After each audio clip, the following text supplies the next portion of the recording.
full disclosure to people watching, you and I are talking earlier in the day, so things may change between now and then. But broadly speaking, what's been the dynamic there?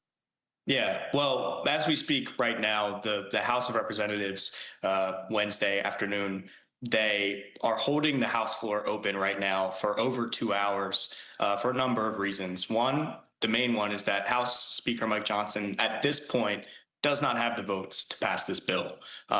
Most of the disagreements and his sort of detractors are on the more conservative end. The House Freedom Caucus chair Andy Harris is in and out of meetings with the speaker this afternoon. So as we talk right now, they don't have the votes to get this thing through the chamber today. Now, whether they'll do that by this evening, late this night, I mean, we saw the Senate vote, into over midnight to the next morning. And remember, hanging over all of this is a sort of self-imposed deadline from the president to get this done before July 4th so that he can sign the bill on July 4th. So a lot of dynamics still yet to play out.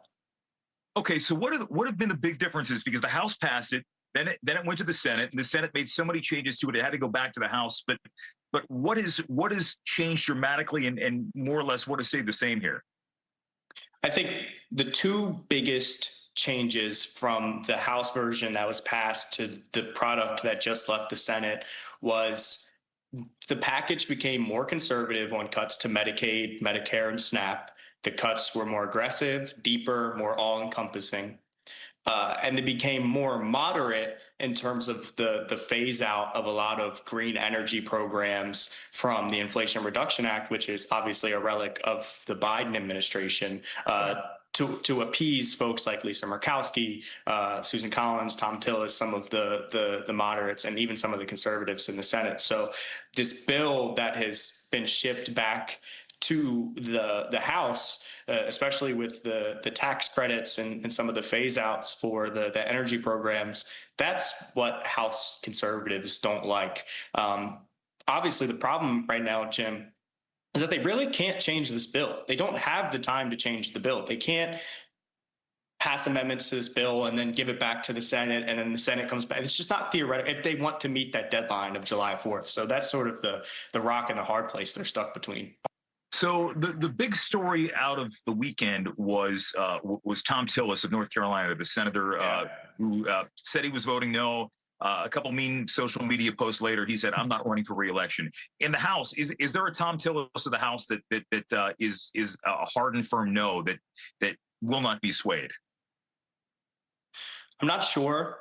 Even like Don Bacon, right, who like sort of pulled a Tom Tillis this week and also said, "I will not run for re-election." A moderate in a seat in Nebraska, which is Omaha, which is actually leans Democratic now that he has decided to retire. He said he'll vote at least yes on this procedural motion to move forward. So I think it's actually, you're more likely to have the firm no's on the more conservative side with the Freedom Caucus. And the good thing for Speaker Johnson is that those seem to be the folks who are more malleable by the president's direct intervention, who will answer to the president if the president puts pressure on them and say, "Look, I need you to vote yes on this." They're more likely to be moved by that pressure campaign than maybe some of the moderates may have been.